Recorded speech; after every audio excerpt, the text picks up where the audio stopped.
Hello and welcome to another review episode. Today I am reviewing Until We Shatter by Kate Dillon, and this book came in the October Illumicrate book box, and it's classed as YA fantasy.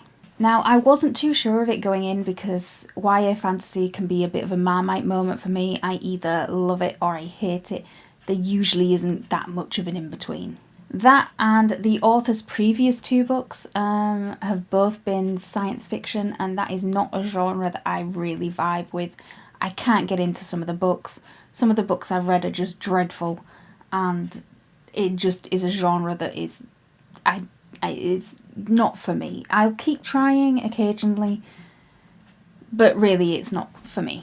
So my expectations going into this were not high. But I'm going to read you the blurb. So let's see what this is going in. No matter where she goes, Kemi's life is under threat. The church would see her killed for having any magic. The Council of Shades wants her dead for not having enough. So when her mother falls ill, Kemi has no choice but to turn thief. And when she's offered a job that could solve all their problems, it's impossible to resist. The catch? Kemi will have to work with Chase, beautiful, dangerous, and full of secrets, to steal a powerful relic the church has hidden within a deadly realm of shadows. If she succeeds, Kemi will finally be safe, but if she's caught, she risks igniting a spark that could destroy the city and everyone inside. It sounds interesting enough, and can I just talk about how beautiful this cover is? It is a beautiful, beautiful little cover, and Illumicrate knock it out the park most of the time with their sprayed edges. I mean, look at this thing. And even I'll take the cover off for the remainder of it. I do like the front cover. But this is what they've got on the naked hardcover. And it is really, really beautiful. I love the artwork. So I do love the artwork. It's really, really pretty. And the interior artwork is just fantabulous. Just beautiful. Now, the writing was easy to read and it flowed well for the most part. There were many, many information dumps about the magic system in this. And the system itself wasn't that hard to keep track of. But I feel that a lot more could have been done with it. A lot more could have been explored in the system that the author built. Because we have shades who are full colours, hues which are half colours, and typics which are no colour at all.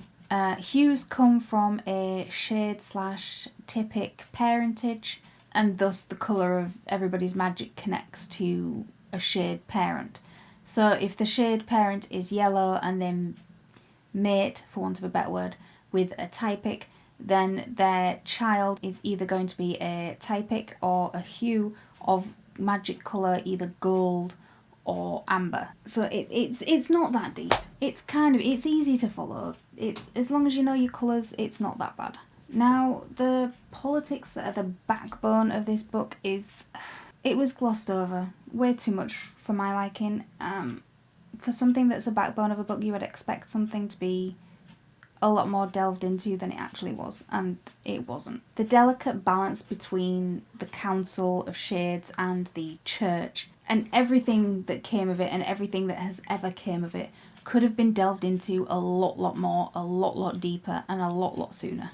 What we got was a repeated generic overview. Anytime the Council or the Church was mentioned, it was just a rehash of what we had already been told earlier, in the same wording from the same people. I think a lot more could have been done with it. It could have come from different people, different opinions, different sides of it, and we didn't get that. It was just, this is how it is there. Not how, why, delve into a bit more. Just set in stone, this is what it is. Which, it's YA, you kind of get that, but I just feel a lot more could have been done with it. Now, the characters really were interesting. There were a couple that I thought were irrelevant and really didn't need to be in there, but overall they were interesting enough to keep me engaged in reading it. Kemi is an interesting main character, although she's too naive and self-absorbed for more times than I'd like. One of the main things I didn't like about Kemi as the main character is that she has PTSD from an extremely traumatic event which happened a year prior.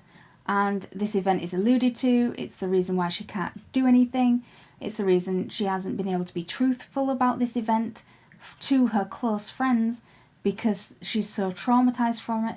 Her magic's not working properly, she is scared to use it, she's scared to go into the grey.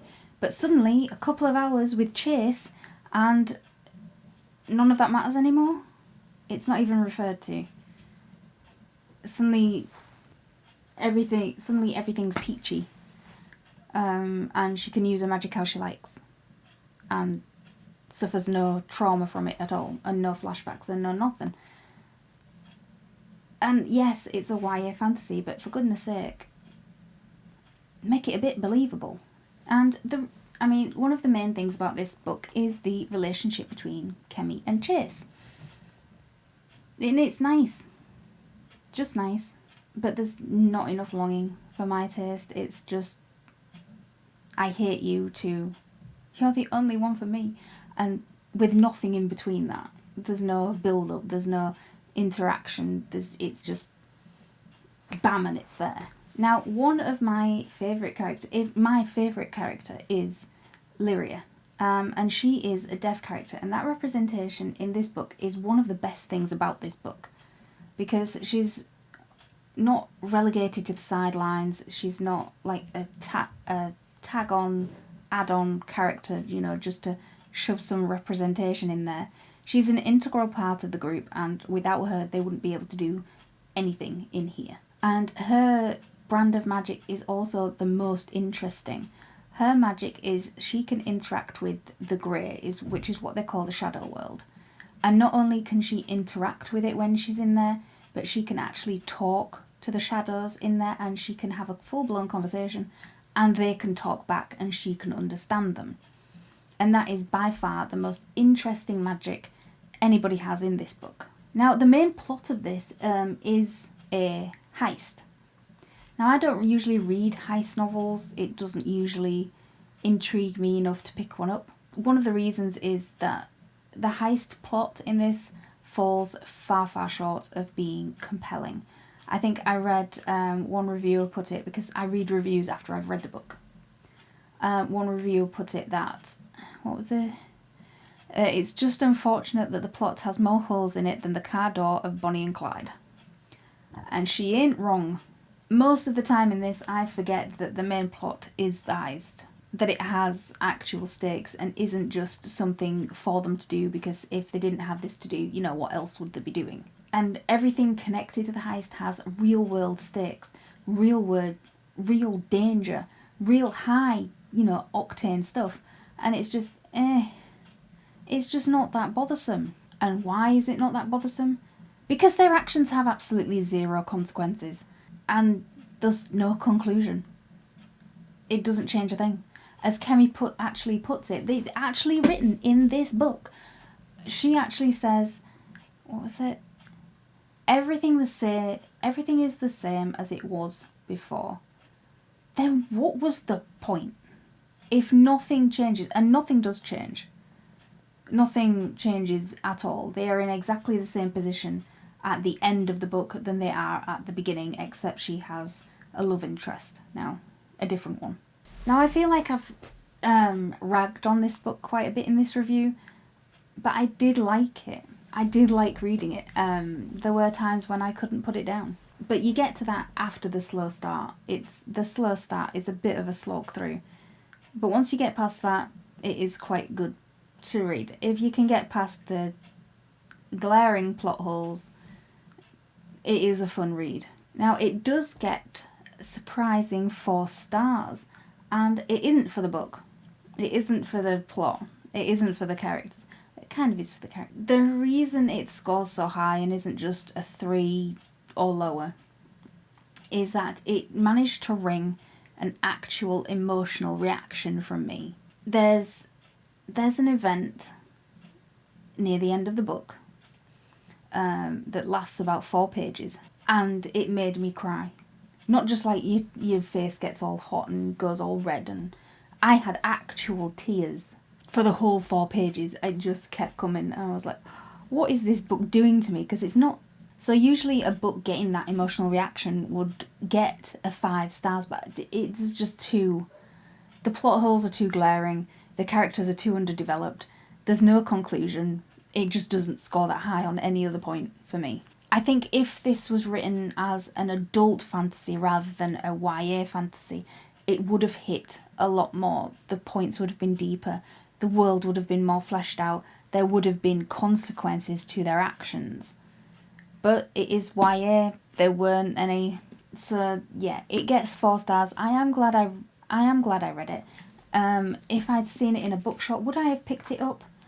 I don't know. It would have depended on what mood I was in the point of picking up the book. I don't think I'd have gone looking for it.